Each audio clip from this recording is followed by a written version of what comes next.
Nous saluons l'Église ce soir dans le nom du Seigneur Jésus-Christ.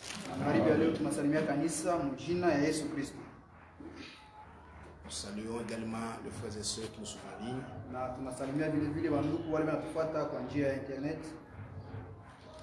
Sans plus tarder, nous vous invitons à vous lever pour la lecture de la parole.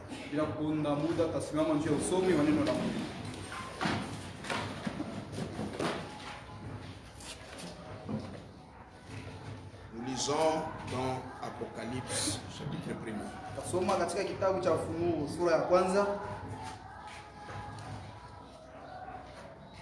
Nous lisons verset 6. Prions. Seigneur Dieu et notre Père, ce soir, nous te disons merci au fond de nos cœurs pour ce grand privilège que tu nous as accordé. Se rassembler autour de ta parole dans ce temps de confusion. Que ton nom soit loué, que ton nom soit béni. Nous ne sommes pas venus écouter un homme. Nous sommes venus t'écouter. Pourquoi parle-nous, Seigneur, que nous disions réellement Dieu nous a parlé. Bénis chaque frère et chaque sœur. Bénis les frères et sœurs qui nous suivent en ligne. Nous nous abandonnons à toi. Et sans toi, nous ne pouvons rien faire. Commence avec nous et finis avec nous. C'est dans les noms précieux de notre Seigneur et Sauveur Jésus-Christ nous avons ainsi prié. Amen. Apocalypse chapitre 1, verset 6.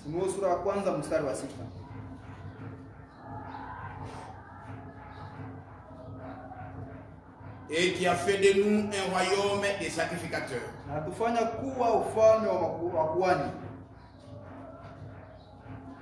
Et qui a fait de nous un royaume des sacrificateurs pour notre Dieu son Père.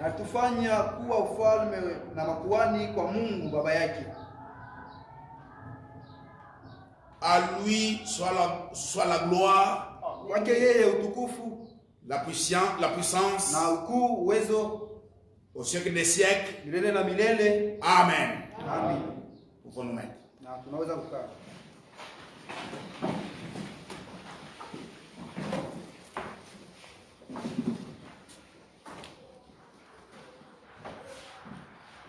Et qui a fait de nous un royaume des sacrificateurs pour Dieu son Père.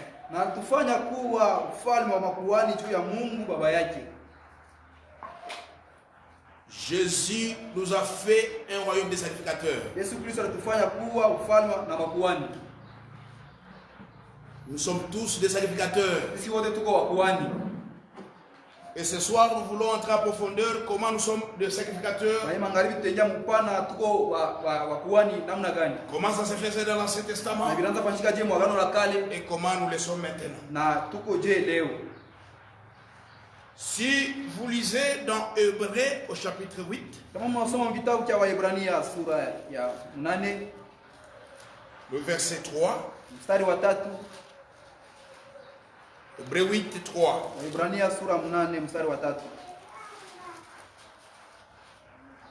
Tout souverain sacrificateur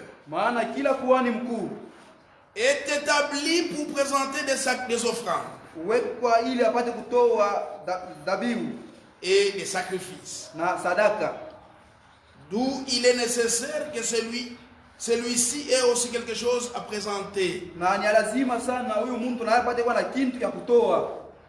Le travail des sacrificateurs, ils sont établis pour présenter des sacrifices et des offrandes. Et la Bible dit, il a fait de nous un royaume des sacrificateurs. C'est ainsi que Pierre le dit aussi dans 1 Pierre au chapitre 2.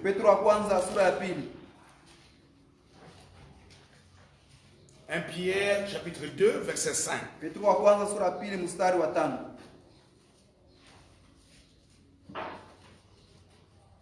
Et vous-même, comme des pierres vivantes, édifiez-vous pour former une maison spirituelle, un saint sacerdoce, afin d'offrir des victimes spirituelles agréables à Dieu par Jésus-Christ.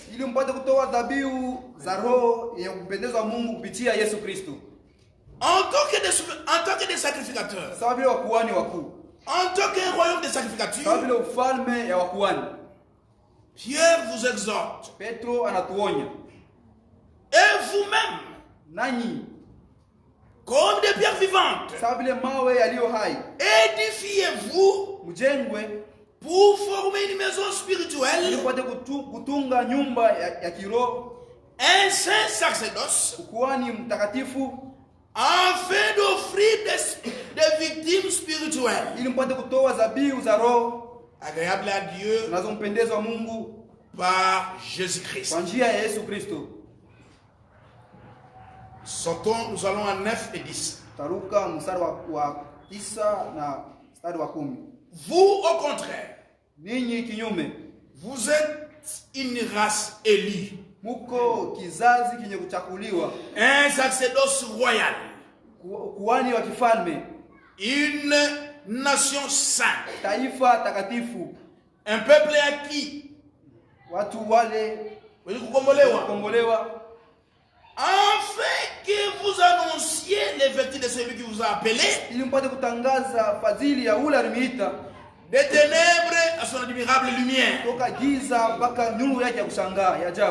Vous qui autrefois étiez un peuple, n'étiez pas un peuple, et qui maintenant êtes le peuple de Dieu, vous qui n'avez pas obtenu miséricorde, vous qui n'aviez pas obtenu miséricorde, et qui maintenant avez obtenu miséricorde. Jésus-Christ a fait de nous un royaume de sacrificature. Et le sacrificateur dans l'Ancien Testament, nous sommes toujours dans la Bible. Si vous lisez dans Hébreu au chapitre 9,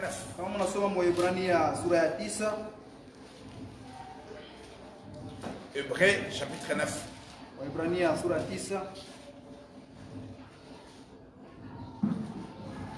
verset 2 jusqu'au verset 7.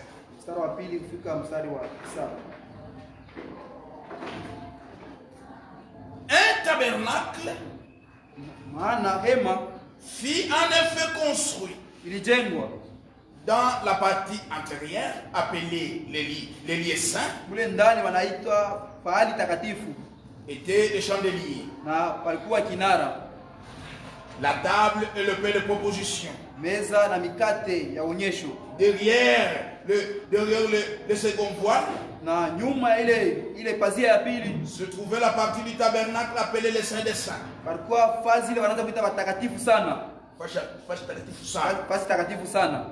renfermant l'autel d'or pour le parfum,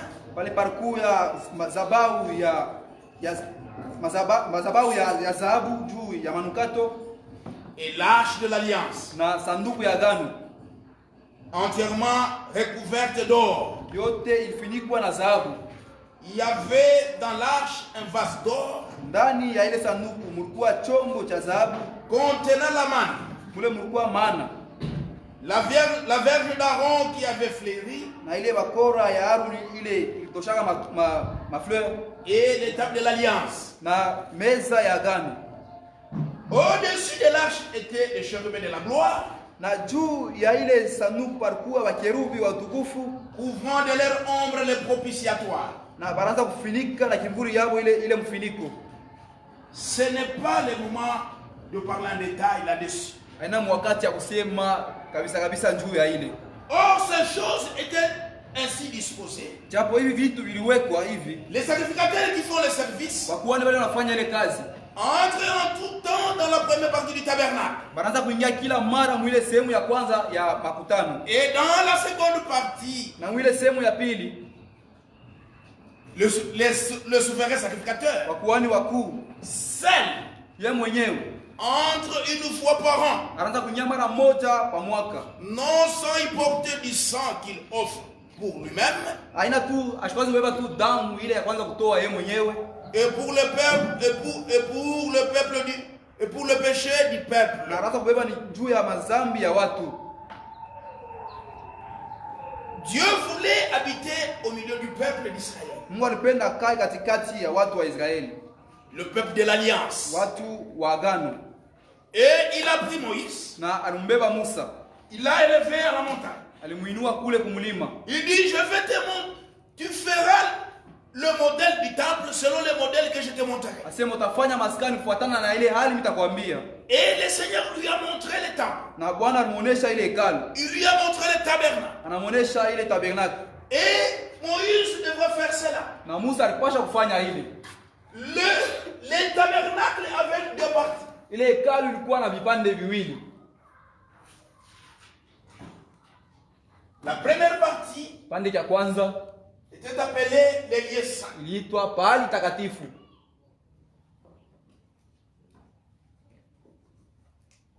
Les lieux saints.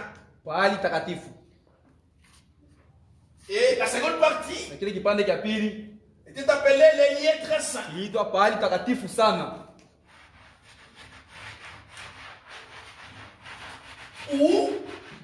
Pale Où les saints des saints. au patakatifu patakatifu. Fashi takatifu sana. Fazi takatifu sana. Les premiers lieux étaient appelés les lieux saints. Fazi ya kwanza iliitwa fazi takatifu.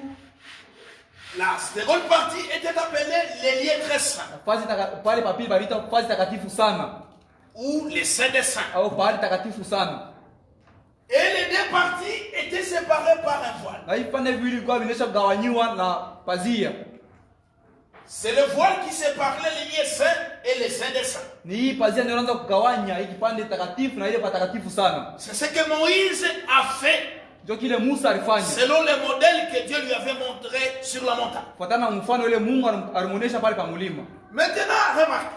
Sasa angalieni. Le sacrificateur, Mkuhani il pouvait entrer dans les lieux saints aliweza kuingia pa ile pahali takatifu à n'importe quel moment. wakati yoyote. Et là, il n'y avait pas de problème. Pale hapakukwe mambo.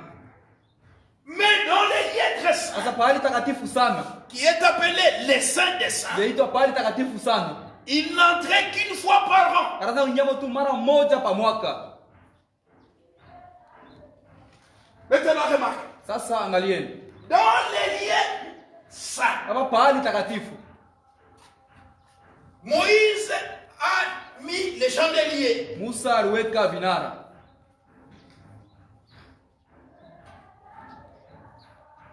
Il a mis les chandeliers. Aliweka vinara. Chandeliers d'or. Vinara vya dhahabu. Nous allons parler en détail lorsque nous arriverons à ce sujet. Tutasema wakati tutafika pale. Tutenya mpana wakati tutafika pale ile shina hii. Et dans les lieux saints, il y avait la table de proposition. Na pahali pale takatifu palikuwa meza ya kutolea. Table de proposition. Meza ya kutolea. Et sur cette table de proposition, Na juu ya ile meza ile ya kutolea kusadaka, on y mettait les pains sans levain. palikuwaka mkate bila chachu. Mikate bila chachu. Le pain sans levain. Mikate bila chachu.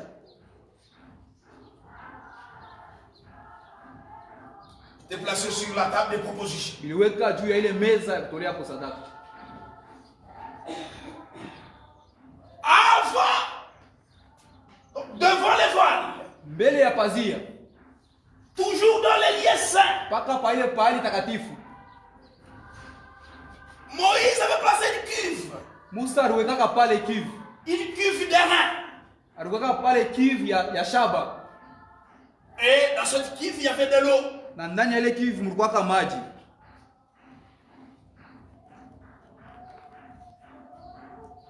Ça c'est ce qui contenait les liens saints. Maintenant parlons un peu de cette table de proposition sur laquelle il y avait les pains sans levain. Lévitique chapitre 24. Nous sommes en train d'expliquer comment il a fait de nous un royaume de sacrificateurs. Lévitique chapitre 24. Versets 5 et 6. Et puis nous allons sauter, nous allons lire les versets 9. Tu prendras de la fleur de farine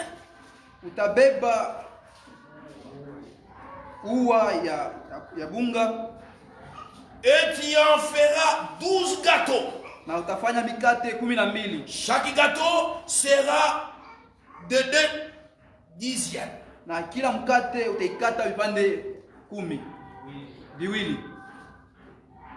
Tu le placeras en 2 piles. Mystère 6 par pile.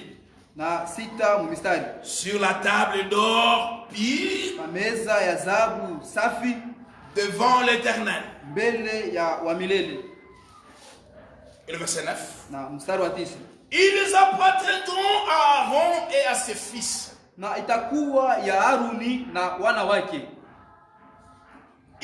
mangeront dans les lieux saints. Car ce sera pour eux une très sainte. Une chose sainte, une chose très sainte. Des offrandes consumées par le feu devant l'Éternel.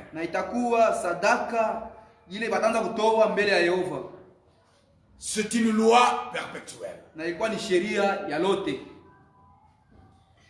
pain qui était dans les lieux saints, c'était le pain sans levain. Et ce pain sans levain qui était sur la table de proposition, c'est les sacrificateurs à manger. Ce n'était pas n'importe qui mangeait ce pain-là. C'était les sacrificateurs qui mangeaient.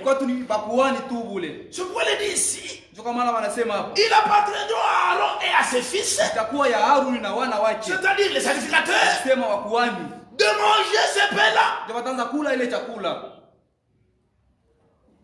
Ce pain sans levain, c'est le type de Christ. C'est vrai. Jésus-Christ, c'est lui le pain sans levain, sans tache, ni ride, ni rien de semblable. En moi, si vous regardez, vous allez trouver des défauts. Dans n'importe quel frère, vous allez trouver des défauts. Mais en Jésus-Christ, il n'y a pas de défaut.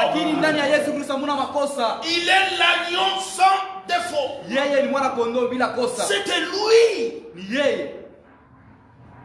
Le pain sans levain. C'est vrai. Dans n'importe quel frère, il y a des erreurs. Frère Abraham disait, si vous venez chez Abraham Tabernacle, pour trouver des erreurs, vous allez trouver beaucoup d'erreurs. Parce qu'il y a des hommes qui commettent des erreurs. Mais en Jésus-Christ, il n'y a pas d'erreur. Un jour, il a réuni tous ses voisins, tous ceux qui étaient familiers à lui. Et qui peut m'accuser de péché? Qui je suis là, qui peut m'accuser de péché? C'est vrai. C'était lui l'agneau sans défaut. C'était lui le pain sans levain. Et ce pain sans levain, Na ile mikate bila chachu. Qui est le type de Jésus-Christ. Ni kwa mfano wa Yesu Kristo. Dans l'Ancien Testament. Mwagano la kale. C'est seulement les souverains, c'est seulement les sacrificateurs qui le mangeaient. Ni wakuhani wakunjo wanaanza kuikula. Mais il a dit ici. Lakini anasema hapa. Qu'il a fait de nous un royaume de sacrificateurs. Atufanya kuwa ufalme wa wakuhani. Nous aussi. Nasi vile vile. En tant que sacrificateurs. Sa vile wakuhani. Nous prenons part avec lui. Tunashiriki pamoja naye. Nous prenons part à ces pains-là. Tunashiriki kwa ile mikate. Nous sommes en union avec lui. Tuko muungano pamoja naye. C'est vrai. Ni kweli. C'est Jésus le pain sans levain. Yesu ndio mkate bila chachu. Le pain de vie. Mkate wa uzima. Le pain de vie pour tous les croyants. Mkate wa uzima kwa waaminifu wote. Jean chapitre 6. Yohane sura ya 6. C'est 34 à 34.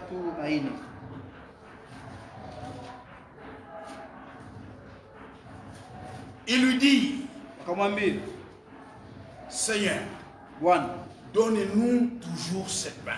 Utukaburie kila mara ile mikate. Jésus leur dit, Yesu akawajibu, je suis le pain de vie. Mimi ni mkate wa uzima. Celui qui vient à moi, yeye anakuja kwangu, n'aura jamais faim. Asasikiaka njala. Et celui qui croit à moi, yule anayeamini mimi, n'aura jamais soif. Asitaona kiu. Et le verset 47. Na mstari 43. En vérité, je vous l'ai dit. Kwa kweli nawaambia, celui qui croit à moi, yule anayeamini à la vie éternelle. Kuna uzima wa milele. Je suis le pain de vie. Mimi ni mkate wa uzima. Vos pères ont mangé la manne dans le désert. Wazazi yenu walikulaka mana mule mjangwa. Et ils sont morts. Na walikufa. C'est ici le pain qui descend du ciel. Ni hapa ndio piko mkate inatoka mbinguni. Afin que celui qui en mange ne meure point. Ili yule ataikula asikufe. Je suis le pain vivant. Mimi ni mkate aliye hai. Il est descendu du ciel. Ilitoka mbinguni. Si quelqu'un mange ce pain, kama mtu anakula ile mkate, vivra éternellement. Ataishi milele. Et le pain que je donne, na ile mikate niko naleta, c'est ma chair. Ni mwili wangu. Enfin, c'est ma chair. Ni mwili wangu. Que je donne pour la vie du monde. Niko naleta juu ya uzima ya dunia. Jésus c'est lui le pain. Jésus c'est lui le pain. Yesu Kristo ndio mkate. Ce pain qui était sur la table de proposition. Ile mkate ilikuwa juu ya meza ya kuleza. Avec une image prophétique. Ilikuwa na picha ya kinabii de Christ. Ya Kristo. Qui est le pain sans levain. Aliye mkate bila chachu. Le pain de vie. Mkate ya uzima. Pour tout croyant. Juu ya mwaminifu wote. Si vous croyez kama mnaamini en Jésus-Christ, ndani ya Yesu Kristo, vous n'aurez jamais la mort. Hamtaonaka kamwe lufu. Vous avez la vie. Uko na uzima. C'est vrai. Vya kweli. Nous devons avoir part au Seigneur. Tunapaswa kushiriki na Bwana. Qui est la parole vivante. Mwenye kuwa neno iliye hai. Qui est le pain sans levain qui est sur le table. Mwenye kuwa mkate bila chachu iliyo juu ya ile meza ya kutolea sadaka. C'est pourquoi frère, toka maana ndugu, en tant que des sacrificateurs, sawa vile wakuhani dans le Nouveau Testament, mwagano jipya, par Jésus-Christ, kupitia Yesu Kristo, nous prenons aussi part à ces pains-là. Tunashiriki kwa ile mikate. C'est vrai. Vya kweli. Ce n'est pas seulement pour le prédicateur. Haina tu juu ya wahubiri. C'est pour tout croyant. Kwa waaminifu wote. Il a droit d'entrer en communion avec Jésus-Christ. Le pain de vie. Mkate wa uzima. Et si vous remarquez, na kama mnaangalia mzuri, il y avait dans le lieu ici, mule pahali takatifu, il y avait aussi l'autel de parfum. Mulikuwaka na mazabau ya manukato. Autel de parfum. Mazabau ya manukato. Et si c'est cet autel de parfum, na juu ya ile mazabau ya manukato, qu'est-ce qui était mis là? Pakuwaka nini? C'est là qu'on faisait, qu'on mettait une victime expiatoire. Ndio pale wanaanza kuweka zabihu ya kuteketeza. Quand quelqu'un pêche, wakati mtu anatenda dhambi, il amène l'agneau. Analeta mwana kondoo. Il amène une vache. Analeta ngombe. Il donne au sacrificateur. Na anamkaburia mkuhani. Il prendra cette vache-là. Sabeba ule ngombe ule. Il le mettra sur l'autel de parfum. Atamweka juu ya mazabao ya manukato. C'est à cet endroit ni pa ile fazi qu'on faisait une victime expiatoire pour le péché péché. Baranza kutolea masadaka juu ya ondoleo ya Les dhambi. sacrificateurs immolèrent cet agneau-là. Kwani wanaanza kuua ule kondoo ule. Et il va brûler cet animal. Na atamlungusha ule nyama. Et la fumée va monter. Na ile moshi itapanda Comme le parfum d'une bonne odeur. kama vile manukato ya harufu nzuri. Et Dieu qui était en colère. Na Mungu alikuwa anaisha kushirika. Quand il entend cette fumée, Hata anashikia ile moshi. Anashikia mzuri. il sait que Na anajua il y a kusema quelque chose qui est mort pour le péché de l'autre. kitu kile kilikufa juu ya dhambi ya mtu mwingine. C'est vrai. Ni vya kweli. C'est à cet endroit-là Ipa ile fazi ile qu'on ignolait, ndio baranza kuchinja. qu'on faisait la victime expiatoire. Baranza kutoa sadaka. Exode chapitre 30. Kutoka sura ya 13.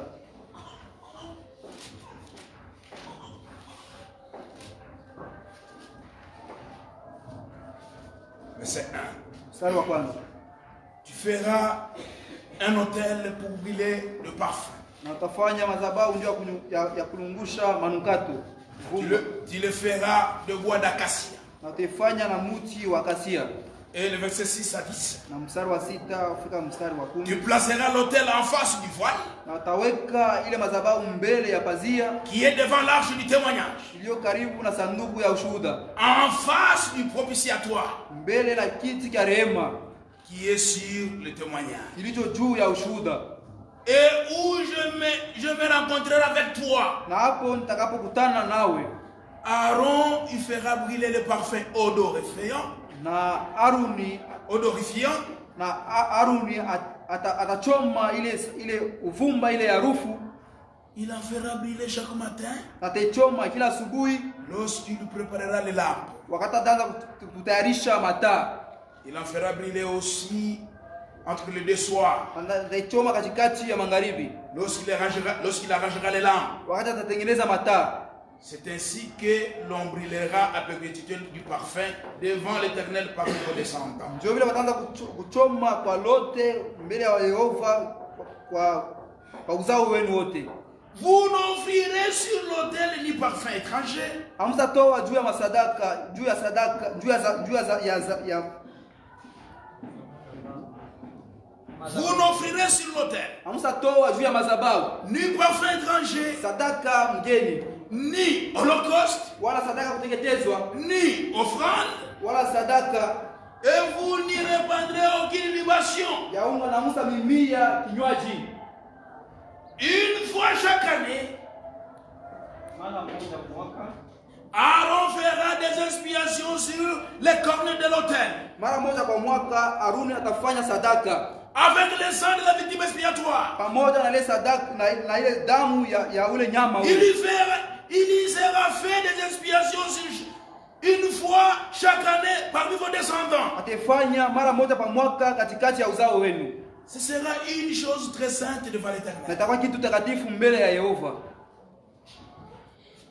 Quand les sacrificateurs entrent dans les lieux saints, wakati mkuhani anaingia pale takatifu, il y avait ce qu'on appelle l'autel de parfum. Kwa madhabahu ya manukato. C'est là qu'on brûlait le parfum. Ndio pale wanaanza kuchoma ile manukato. Qu'est-ce qu'ils devaient faire? Na alipaswa kufanya nini?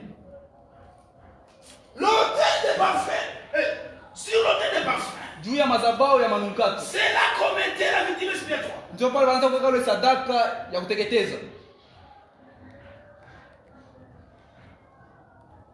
Et cette victime expiatoire, na ile sadaka ya kuteketeza typifiait Christ. Imaanisha Kristo. Jésus-Christ. Yesu Kristo. C'est lui qui s'était fait victime expiatoire pour nos péchés. Ndio alijifanya kuwa sadaka ya kuteketeza juu ya madhambi yetu. C'est lui qui est mort pour nos péchés. Ndio alikufa juu ya madhambi yetu. Nous étions des pécheurs. Tulikuwa watenda dhambi. Dieu, Mungu, entre Dieu et nous, il y avait la séparation. Katikati ya Mungu na watu palikuwa kitu kimoja kinaweza kutenganisha, kizuizo. Il n'y avait pas de communion avec Dieu. Hakuwa ushirika pamoja na Mungu.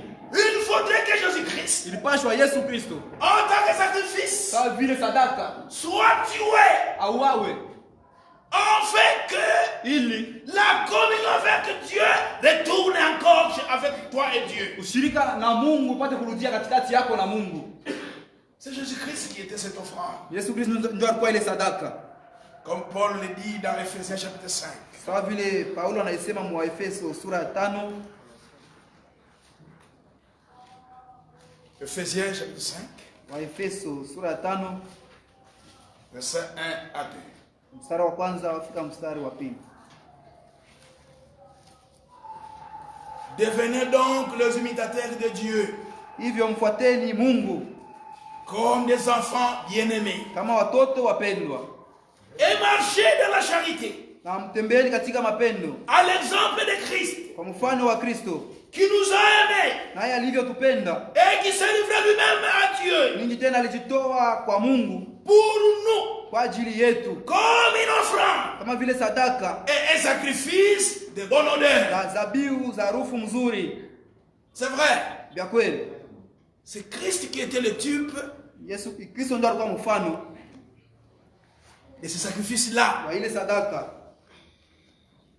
Si vous remarquez bien. Kama mnaangalia mzuri. Lorsque on brûlait les sacrifices des animaux. Wakati wanaanza kutoa ile sadaka ya wanyama. Quand on présentait les sacrifices des animaux. Wakati wanaanza kutoa ile sadaka ya wanyama. Le voile ne s'était pas déchiré. Pazia ilikuwa bado hayapasuka. Mais lorsque le sang de Christ a été versé. Lakini wakati damu ya Kristo ilimwangika. Le voile est déchiré. Pazia ilipasuka. Depuis là-haut jusqu'en bas. Kuanzia yulu kufika na chini. Frère Franck dit. Ndugu Frank anasema. Pour montrer que ce n'est pas l'homme qui a déchiré le voile. Ndio kuonyesha kusema ina mtu ndio alipasula ile pazia. C'est Dieu qui a déchiré le voile. Mungu ndio alipasula ile pazia. Voilà pourquoi ça a commencé en haut jusqu'en bas. Ndio pale kuanzia yulu kufika na chini. Et maintenant, na sasa le voile qui séparait l'adorateur du lieu très saint et du lieu saint et du lieu très saint. Pazia ilianza kukabula ule mabudu pahali takatifu na pahali takatifu sana. Et déchiré. Ipasuka. Il n'y a plus de conditions. Hakuna tena masharti. Quiconque veut entrer. Mtu yote anaweza kupenda. Adorer le Seigneur dans le lieu très saint. Kuabudu Mungu pahali takatifu sana. Qu'il entre. Aingie sasa. C'est vrai. Il y a kweli. Et frère Franck dit. Na ndugu Frank anasema. Les choses changent. Bintu binabadilika. Dans l'Ancien Testament. Mwagano la kale. Tout celui qui entrait dans le lieu très saint. Ule utarangia pahali takatifu sana. Qui n'était pas son sacrificateur. Asikuwe mkuhani mkuu. Il mourait. Anaanza kufa. Tout celui qui entrait en désordre ici, il mourait. Ule utaanza kuingia bila kuwa msawa, anaanza kufa. Mais quand le voile a été déchiré, lakini wakati pazia ilipasuka, les choses changent. Bintu vinabadilika. Ça devient comment? Inakuya je? Tout celui qui refuse d'entrer, ule wote anakatala kuingia, c'est maintenant lui qui meurt. Yeye ndio wanakufa sasa. C'est vrai. Ni vya kweli. Kristo, c'est lui, ce sacrifice-là. Yeye ndio ile sadaka de bonne odeur, ya harufu mzuri, qui était offert. Ile ilitolewa. Et nous le croyons. Nasi waaminifu. Lorsque nous entrons dans ce lieu très saint, wakati tunaingia pa hii fasi takatifu sana, ayant la liberté d'entrer dans le lieu très saint, binye kwa na uhuru kuingia pahali takatifu sana, pour adorer notre Dieu, ndio kuabudu Mungu wetu. Nous avons droit à prier tout ce que nous voulons. Tuko na haki ya kuomba vile vyote tunataka. Et quand nous prions, na wakati tuko naomba, nos prières, maombi yetu sont comme les parfums de bonne odeur. Sasa vile manukato ya harufu mzuri.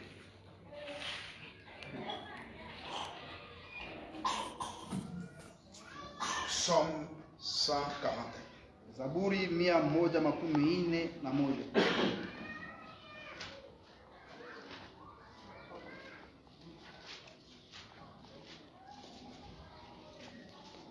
Verset 2. Mstari wa pili. Psalm 141 verset.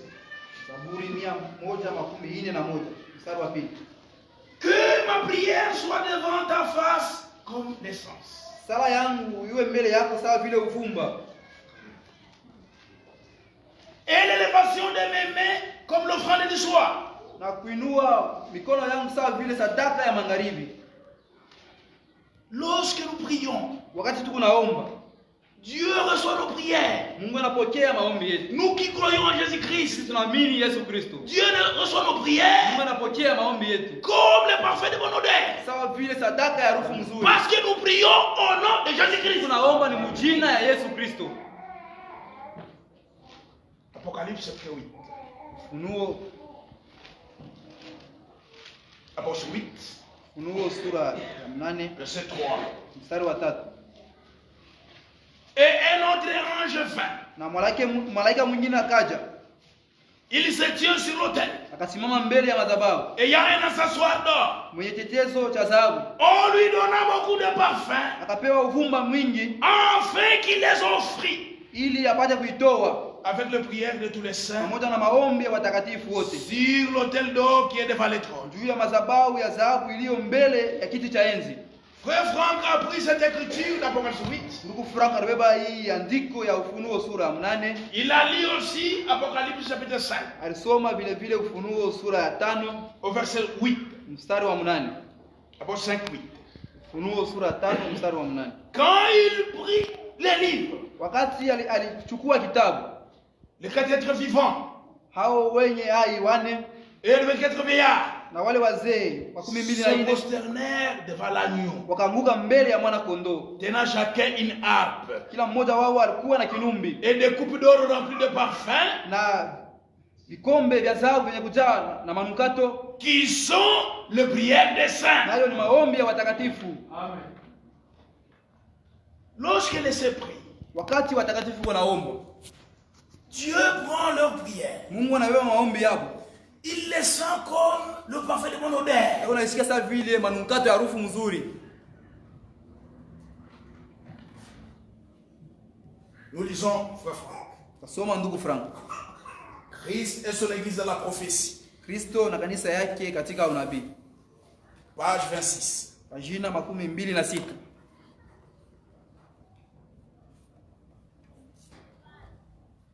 Il est question de l'autel de parfum dans Apocalypse chapitre 8, verset 3. Hapa ni mambo ya madhabahu ya manukato, Ufunuo sura 8 mstari wa 3. On a déjà lu. Tunisha kuisoma. Il n'est pas question ici hapa abaseme des prières de ceux qui prétendent croire. Maombi ya bale bena fasa kuamini. Bale bena jizania kuamini. Mais des prières des saints. Lakini ni maombi ya watakatifu. De ceux qui ont été sanctifiés par la parole et l'esprit de vérité. Ya wale walitakaswa kwa neno na kwa roho ya ukweli. Quand il prit les livres, wakati alichukua kitabu, les 4 êtres vivants, wale viumbe ine, il prend l'écriture d'Apocalypse 5, 8. Nasemezea njoo ya ile Ufunuo, les 4 êtres vivants, wale viumbe ine, et les 24 vieillards, na wale wa 12 na ine, se prosternèrent devant l'agneau, wakaanguka mbele ya mwana kondoo. Tenant chacun une harpe, kila mmoja akachukua kinumbi, et des coupes d'or remplies de parfums, na vile vikombe vya kujaa na manukato, qui sont les prières des saints. Ndio maombi ya watakatifu. Toutes les prières. Apocalypse 8, 5. Ufunuo sura 8. Je voulais dire Apocalypse 5, 8. Ufunuo sura 5 mstari wa 8. Toutes les prières de ceux qui reconnaissent la parole promise de l'alliance. Maombi ya wale wote wanatambua neno ile iliahidiwa ya agano, faite par Dieu, ile Mungu anafanya, monte au trône du Dieu vivant. Unapanda kwa kiti cha enzi cha Mungu aliye hai. Comme un parfum de bonne odeur. Kama vile sadaka ya harufu nzuri. Les prières de ceux qui croient. Maombi ya wale wanaamini. Le prière. Maombi de vous qui croyez. Na mwe mnaamini. Continuons d'abord. Tuendelee kwanza. Les prières de ceux qui croient véritablement. Maombi ya wale wanaamini kweli kweli. Le message. Ujumbe abordé par le messager étoile. Ile liletwa na ule mjumbe nyota. L'ange terrestre. Ule malaika hapa dunia. Pour cet âge de l'église. Juu ya kizazi cha kanisa. Sont montés du trône. Nilisha kupanda kule kukiti cha enzi. du trône de Dieu, kiti cha enzi cha Mungu, par les anges célestes. kwa wale wa malaika wa kumbingu. C'est pourquoi, frère, Ndio kwa maana ndugu, vous n'êtes pas n'importe qui. hamuna mtu yeyote wa bure Vous qui bure. avez cru ce message, Mnaamini hii ujumbe. quand vous priez, Wakati Mungu naomba, soyez sûr et certain muwe na hakikisho que vos prières, maombi yenu iko napanda. pas douter. Usishakie Et hapana. comme si vous doutez, Munaomba sasa mnashakia. Frère Franck dit, Ndugu Frank anasema, le prière maombi de ceux ya wale qui ont cru le message wanaamini ujumbe apporté par les messagers étoiles. letwa na mjumbe nyota. Lorsqu'ils prient Wakati wanaomba directement vers le trône, kunenda pale makiti cha enzi. c'est vrai. Ya kweli. C'est pourquoi vous priez, soyez sûr et certain. Ndio kama wakati Mungu naomba muwe na hakikisho. Quand vous êtes devant un démon, Wakati Mungu mbele ya pepo mchafu, ne tremblez pas. usitemeke. Non. Hapana. Quand vous êtes devant un problème, Wakati Mungu mbele ya mambo fulani, ne tremblez pas. usitemeke. Tenez-vous tranquille. Uwe kimya. Faites seulement une prière de la foi. Omba tu kwa imani. Ta prière, Maombi yako. toi qui as créé ce message, Amini ujumbe. monte directement au trône. Unapanda kule kukiti cha Comme le enzi. parfum du bon odeur. Sawa vile sadaka ya harufu mzuri. C'est pourquoi nous prions avec fierté. Ndio kama tunaomba na fieri yote. Quand je prie, je dis Amen. Watu naomba nasema amina. Je signe au nom de Jésus-Christ. Katika kistari mjina Yesu. Quelle que soit la situation, je crois qu'elle s'est déjà écoutée. Nasema Mungu anaweza kuishikia. J'oublie cela. Na bila sawa ile. C'est vrai. Il y a kweli.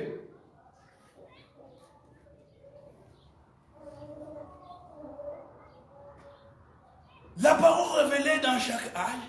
Neno iliyofunuliwa katika kizazi chote.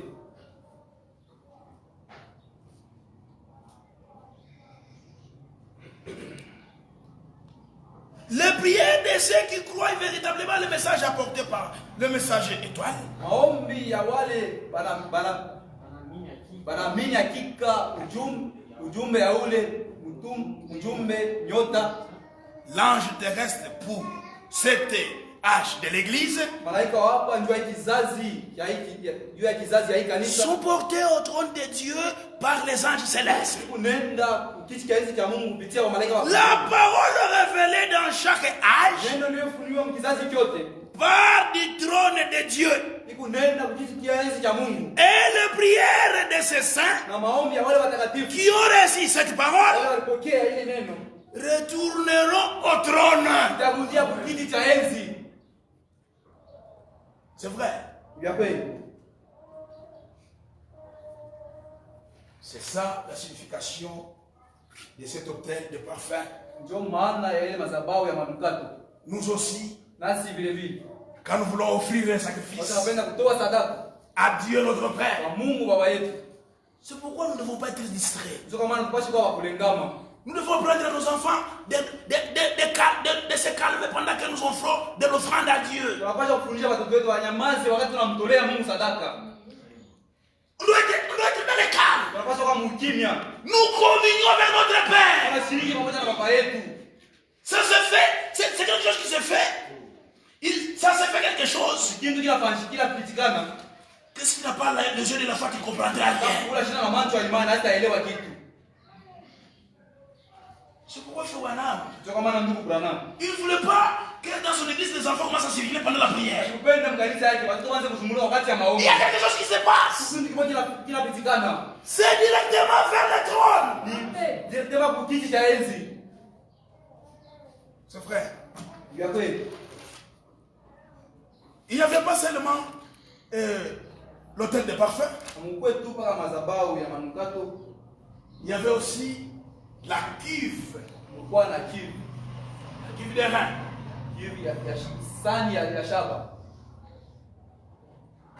Cette cuve des reins était devant les voiles.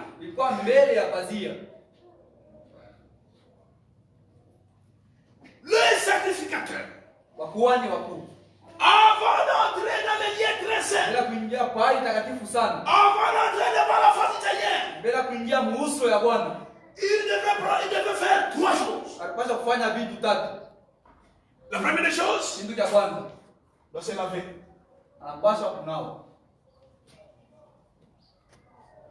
Deuxième des choses, se vêtir. Troisième des choses, on doit les consacrer. On doit mettre de l'onction sur lui. Pourquoi? Parce que les choses, toutes les choses tabernacle étaient consacrées par Dieu pour le travail de Dieu dans ce tabernacle. C'était pas consacré pour autre chose. C'était consacré par Dieu pour les choses du tabernacle.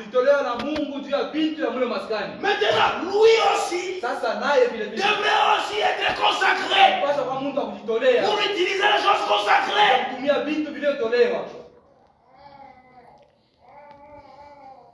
Il devrait se laver.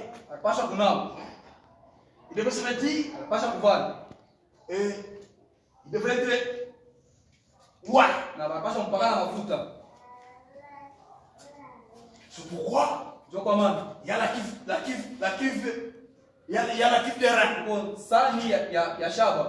Dans la cuve de rein, il y avait de l'eau. Les secrétaires devraient se présenter devant la cuve. Il se lave les mains et les pieds.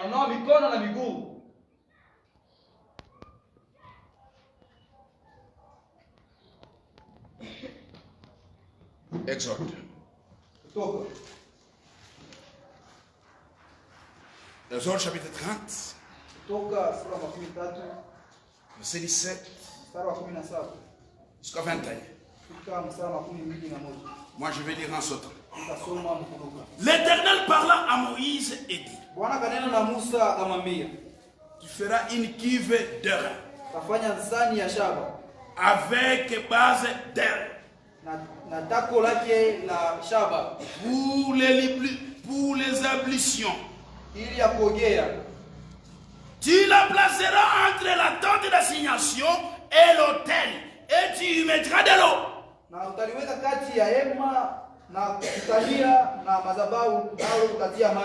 Avec lequel Aaron et ses fils se laveront les mains et les pieds. Lorsqu'ils entrent dans la tente d'assignation, ils se laveront avec cette eau, afin qu'ils ne meurent point. Et aussi qu'ils apportent de l'autel pour faire le service et pour offrir le sacrifice de Dieu, à l'Éternel. C'est important que je termine toute la lecture. Ils se laveront le main et le pied, afin qu'ils ne meurent point. Ça sera une loi perpétuelle pour Aaron, pour ses fils et pour leurs descendants. Nous aussi, nous sommes les souverains sacrificateurs. Parce qu'il a dit, il a fait de nous un royaume des sacrificateurs. Le souverain sacrificateur, lorsqu'il arrive devant la cuve, il ne doit pas entrer dans les lieux très saints avant de se laver. Il faudrait d'abord qu'il se lave les mains et les pieds, de peur qu'il ne meure. Et quand il se lave, il devient pur. Nous aussi, l'Église du Nouveau Testament, après être racheté par le sang de Jésus-Christ, après être racheté, nous devons être lavés, nous devons être sanctifiés par l'eau de la parole. C'est vrai. C'est pourquoi Jésus disait: Père, sanctifie-les par ta parole, par la vérité.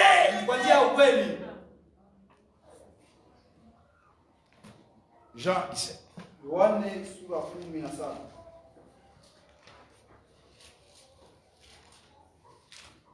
Verset 17 et 19.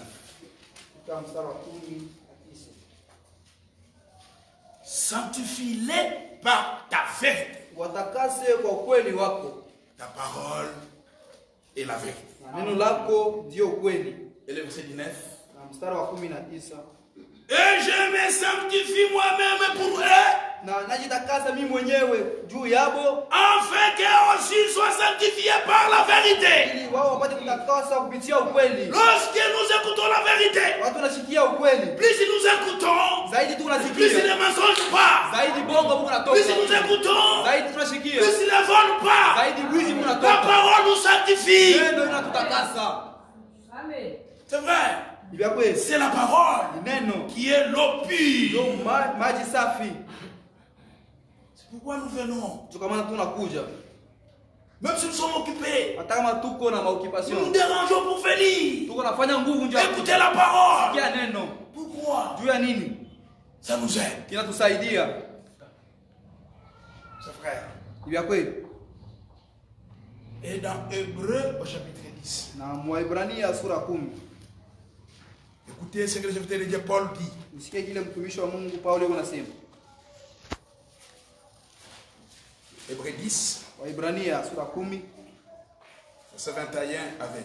Mstari wa 12 na moja kufika mstari wa 12 na 2.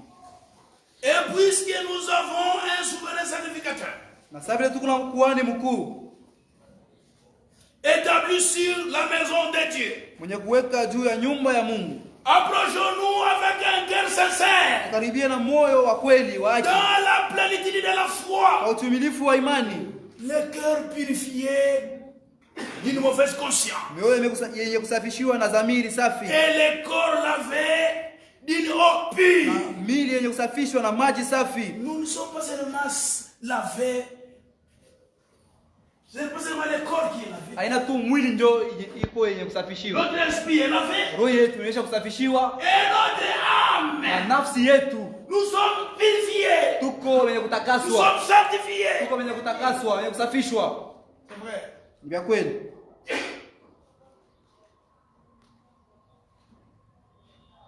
Premier Corinthiens chapitre 6. Wakorintho wa kwanza sura 6. 9 à 11. Mstari wa 9 mpaka mstari wa 11. Ne savez-vous pas que amujua kusema les injustes n'entreront pas dans le royaume de Dieu? Wazalimu wasiingia mfano wa Mungu.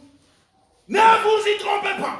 Msijidanganye. Les impudiques, washerati, les idolâtres, waabudu sanamu, ni les adultères, au washerati, ni les efféminés, au wanaume wanamke, ni les infâmes, au ni les voleurs, hata wezi, ni les cupides, hata wale kupenda fedha, ni les ivrognes, hata walevi, ni les outragés, hata wale wakutukana, ni les ravisseurs, na wale wanyang'anyi n'entreront pas dans le royaume de Dieu. hawataingia mfalme wa mbingu. Et c'est là que vous y étiez quelques-uns de vous. Na njoo mule mkuaka pamoja katikati yenu. Mais sasa vous avez été lavés. Mulisafishwa. Mais sasa vous avez été sanctifiés. Mumetakaswa.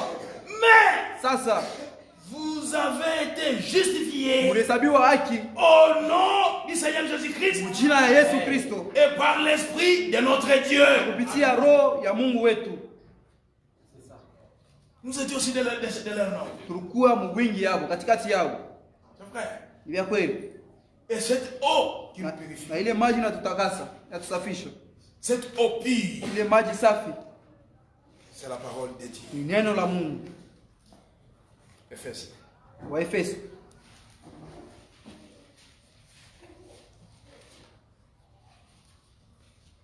Ephésiens chapitre 5. Wa Efeso sura ya 5. Verset 25 Mstari wa 25 à 27. fika mstari wa 27. Marie, Waume, aimez vos femmes pendeni wake wenu comme Christ a aimé l'église kama vile Kristo alipenda kanisa et s'est livré lui-même pour elle, na akajitoa kwa ajili yake afin de la sanctifier ili apate kulitakasa par la parole, kwa njia ya neno, après l'avoir purifié par l'eau de baptême, kisha kuisafisha kwa maji ya ubatizo, afin de faire paraître devant lui ili apate kuonekana mbele yake cette église glorieuse, ile kanisa ya utukufu sans tache, lisilo nataka ni ride, wala kikunjo, ni rien de semblable, wala kitu kia kufanana na hili, mais sainte et irréprochable. lakini takatifu na bila kemeo.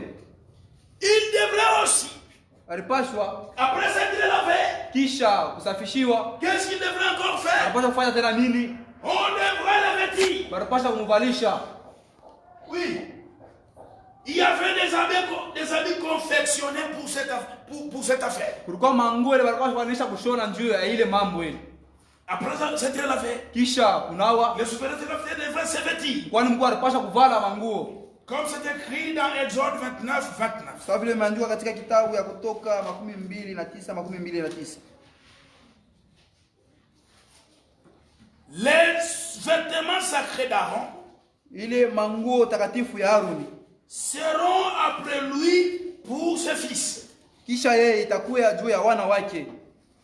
Qui les mettront lorsque on le oignera. On le oindra. Wataivala wakati watapakala mafuta. Et qu'on les consacrera. Na watolea.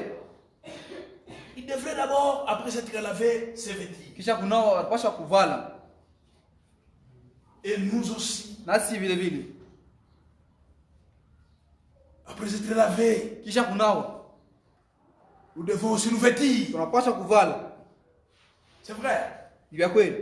Nous aussi nous avons nos vêtements. Nasi tuna mavazi yetu. Après s'être lavé, kisha kunawa, nous devons aussi nous vêtir. tunapaswa na shi kuvala. Apocalypse Ufunuo 19. sura 19.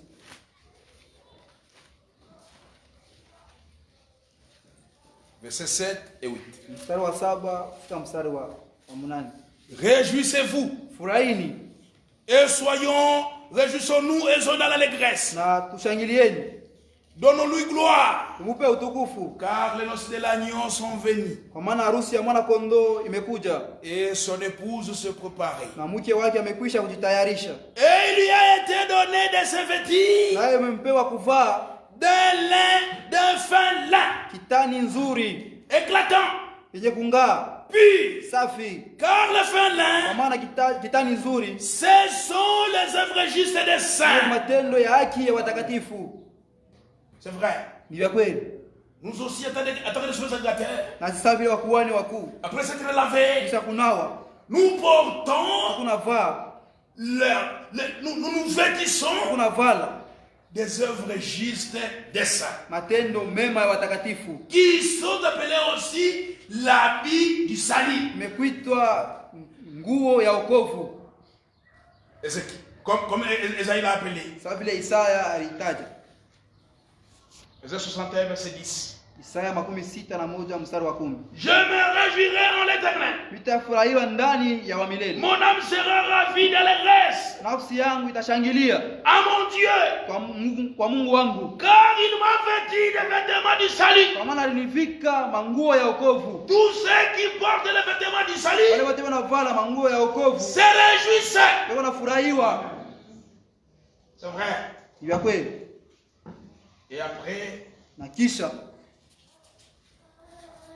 doivent être loin. Wanapaswa kumpakala mafuta. Je vais terminer par là. Na mitamalizia pale. Après s'être lavé, kisha kunawa, après s'être vêti, kisha kuvala, c'est alors qu'on va oindre les cheveux des sacrificateurs. Ndio pale utampakala mafuta ule mkuhani mkuu. Ou les sacrificateurs. Au mkuhani. Exode 30 verset 30. Kutoka sura 13 mstari wa 13. Tu oindras Aaron et ses fils. Utampakala mafuta Haruni na wana wake. Tu les sanctifieras. Na utawatolea. Pour qu'ils soient à mon service dans les sacerdoces. Ili wawe mkazi ya kutolea sadaka. C'est vrai. C'est pourquoi Jésus-Christ aussi. Ndio kwa maana Yesu Kristo naye. En tant que souverain sacrificateur. Sawa vile mkuhani mkuu. Il devrait aussi être loin. Alipaswa kupakaliwa mafuta. Comme il est dit dans Actes. Sawa vile wanasema Matendo ya Mitume. Acte 10:38. Matendo ya Mitume sura ya 10 mstari wa 13 na 8. Vous savez comment Dieu a oint du Saint-Esprit. Mnajua namna gani Mungu anapakala mafuta et de force na nguvu Jésus de Nazareth. Yesu wa Nazareti. qui allait de lien en lien, faisant du bien, guérissant tous ceux qui étaient sous l'emprise du diable. Car Dieu était avec lui. Nous aussi, nous devons être Pourquoi? Parce que nous sommes la sacrificature royale. Après cette l'a fait, il nous avertit. Il nous avertit. Après cette vêtu, il nous voit. C'est vrai. 2 Corinthiens chapitre 1.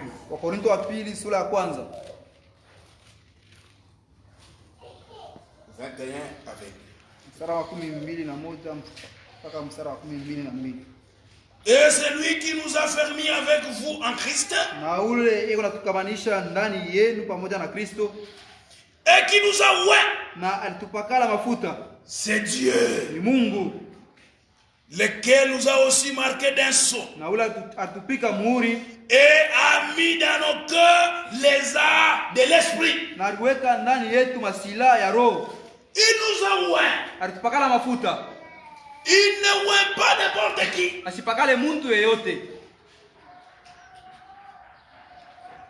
Pour être scellé du Saint-Esprit, il faut croire le message de votre temps. Le message de l'air. C'est pourquoi les dénominations, ils peuvent chanter, ils peuvent prophétiser, ils peuvent même prier pour le malade, et les malades sont guéris. Ils peuvent danser l'esprit. C'est bien.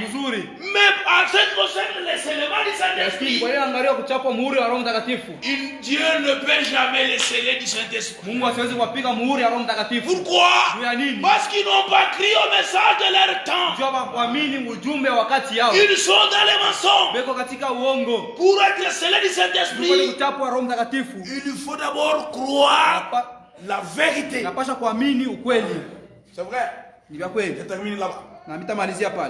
Ils ne seront jamais scellés. Et vous avez été scellés du Saint-Esprit qui a été promis. En dehors de ce message, il n'y a pas le scellement du baptême du Saint-Esprit. Parce que tous sont dans le mensonge. C'est ce message qui est la vérité. Et nous qui avons cru ce message, il nous a lavé. Il nous a avertis.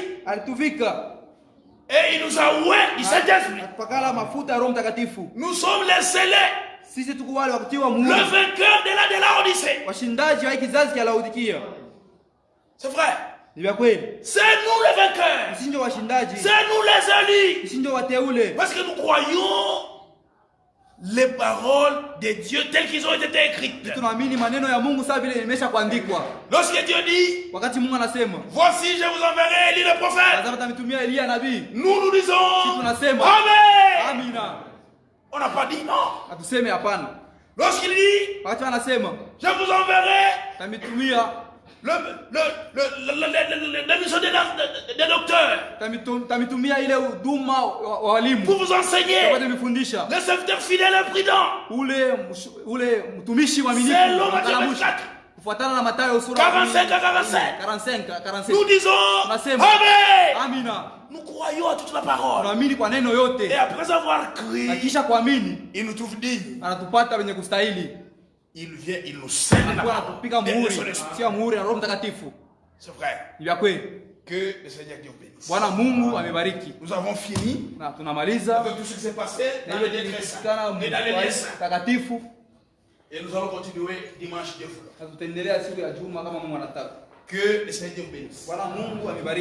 Je m'excuse pour 4 minutes que j'ai fait passer.